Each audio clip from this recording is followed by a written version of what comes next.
I keep drinking till I'm someone I don't recognize. I got wasted. Sinabi ko sarap uminom ng alak, di naman to dahil doon sa pait. Minsan ay para to sa mga labang gusto kong takasan na kahit saglit. Alam kong walang magandang kapalit, talo ngayon bukas laban ulit. Mali na gamitin to bilang gamot kahit nakakawala din naman ang sakit.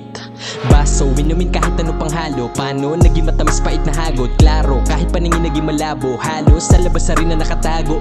Sa mga kasamang tumagay ng alak, mga pangaral na dala ng amat, mga kwentuhan tungkol sa pangarap at mga tawanan na dali salamat. Cause I didn't wanna deal with myself tonight.